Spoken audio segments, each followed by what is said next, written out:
Hello guys, welcome to the Farmer Girl. This video gives about the drugs acting on the gastrointestine.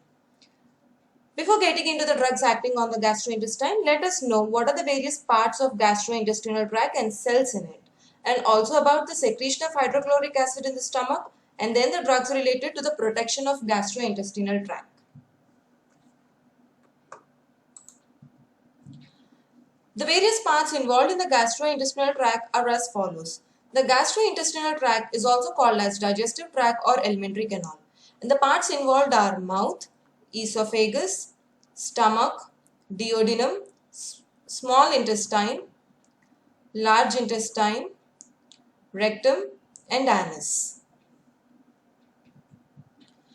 There are various common problems associated with the gastrointestinal tract.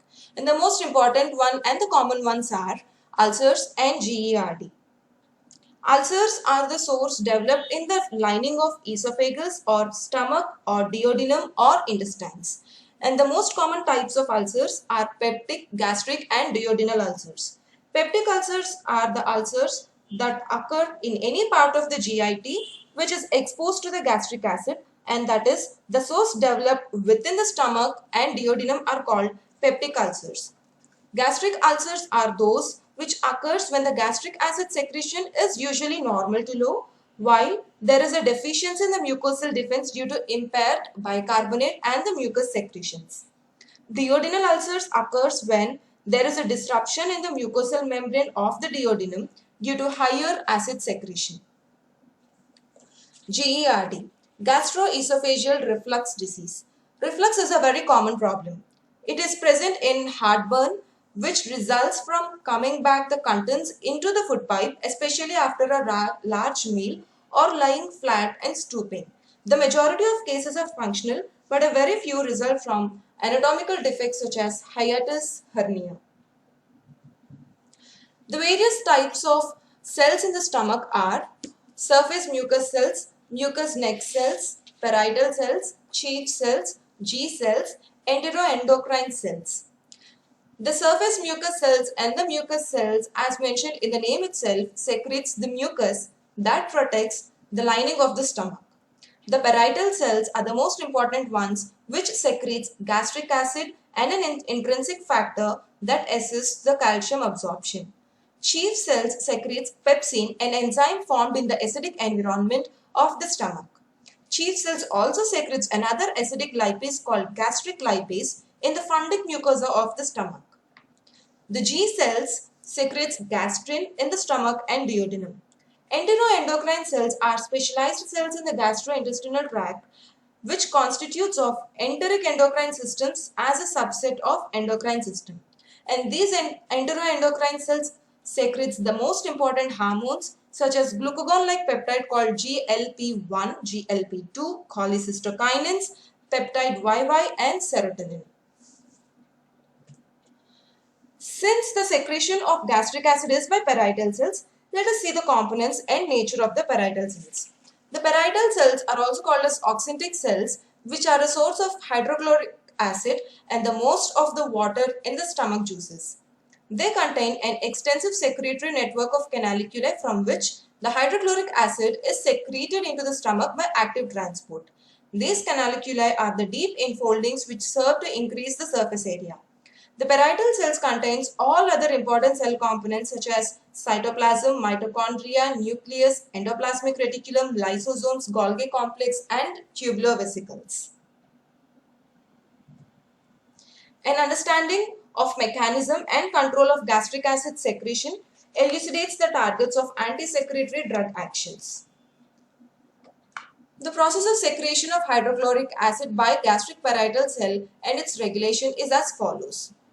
Firstly, the hydrogen ions are formed by the dissociation of carbonic acid, and this carbonic acid is formed from carbon dioxide and water in the presence of carbonic anhydrase. The bicarbonate ion HCO3- is exchanged for the chloride ion, and the bicarbonate diffuses into the venous bloodstream, leading to alkalinity. The potassium and chloride ions diffuse into the canaliculi. This diffused potassium ion is resorbed into the parietal cell. As into the parietal cell, as a result, the hydrogen ion is secreted into the lumen in the presence of a proton pump called K plus H plus ATPase. These pumps maintain multiple fold differences in the proton concentrations. The ATP is provided by the mitochondria. As a result of cellular export of hydrogen ions into the gastric lumen, a highly acidic environment is maintained in the lumen. There are three secretogags which acts as a response to three types of stimuli. They are histamine, gastrin secreted in the G cells, and acetylcholine. Histamine stimulates H2 histamine receptors. The activation of H2 receptor cells leads to an increase in the intracellular cAMP, which leads to increased protein called kinase A. The protein kinase A phosphorylates proteins involved in the transport of H plus K plus ATPase from cytoplasm to the cell membrane, which causes the resorption of potassium ions and the secretion of hydrogen ions into the lumen. The next secretogag is the gastrin in the G cell.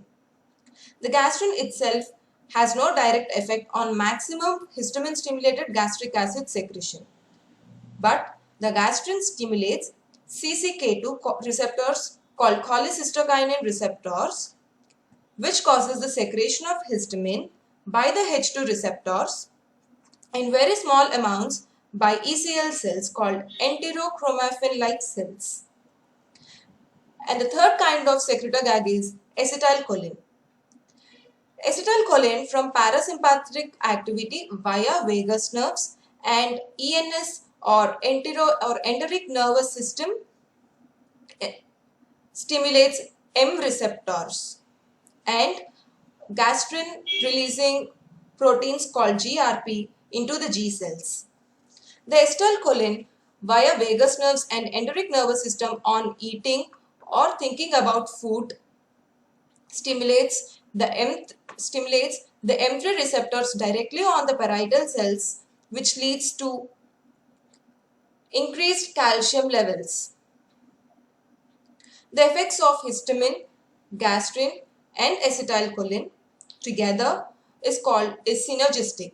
That is, the effect of two simultaneously acting is greater than that of the additive effects of any two individually acting elements. Also, the prostaglandin called PGE2, its role have been a cytoprotective role in the gastric mucosa. It helps in the augmentation of mucus and bicarbonate secretion. Soon after the secretion by the mucous epithelial cells, it transforms into an adherent gel-like film over the mucosa which traps the secreted HCO3 ions and prevents the neutralization of HCO3 and H plus ions. It also protects as a shield from pepsin attacks.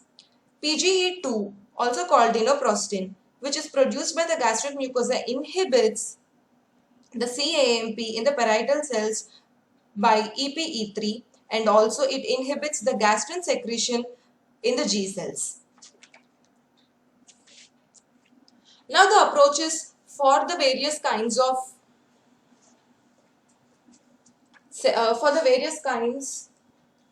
of treatment in ulcers are of different kinds. By inhibiting the histamine release, gastrin release and the acetylcholine release, we can reduce the secretion of H plus ions into the lumen and hence the gastric acid release is decreased. One more approach is by cholinergic agonists, that is by inhibiting the acetylcholine, by inhibiting the activity of the acetylcholine at the M3 receptors. Also, another approach would include increasing the prostaglandins activity, which decreases the cAMP levels in the intracellular level and also decreases the release of gastrin. Other few approaches would be like neutralization of gastric acid, they are called antacids, and then ulcer protectives. And since the ulcers are also formed by a bacterial infection called H. pylori, antibacterial drugs can also be used. So let us understand the various kinds or classification for the approaches in the treatment of ulcers. Approaches for the treatment of peptic ulcers includes reduction of gastric acid, that is by H2 antihistamines, proton pump inhibitors, anticholinergic drugs, gastrin antagonists, and prostaglandin analogs.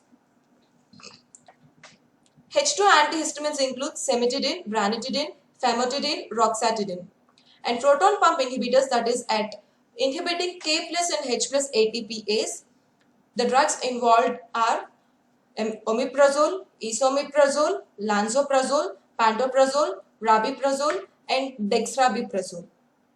Anticholinergic drugs, that is the drugs that inhibits at M3 receptors on the parietal cells by acetylcholine. The drugs involved includes pyrazapine, propanthyline, oxyphenonium. Prostaglandin analogs. Prostaglandin analogs decreases the amount of intracellular cAMP levels in the parietal cells and decreases the gastrin secretion in the G cells. The prostaglandin analogs are misoprostol and the gastrin antagonist is proguanil. Another approach includes the neutralization of gastric acid called antacids. There are different kinds of antacids. They are systemic and non-systemic. Systemic antacids include sodium bicarbonate and sodium citrate. Non-systemic antacids includes magnesium hydroxide, magnesium trisilicate, aluminium hydroxide gel, and calcium carbonate. Protectives or protectives on the ulcers includes sucralfate and colloidal bismuth sulfate called CBS. Anti-H. pylori drugs, that is antibacterial drugs, which includes amoxicillin, clarithromycin, metronidazole, tinidazole, and tetracycline. To understand the individual classes of drugs, its mode of action, and its complete pharmacology will be given in the next videos. If you do like this video, like, share, comment, subscribe to The Pharma Girl. Thank you.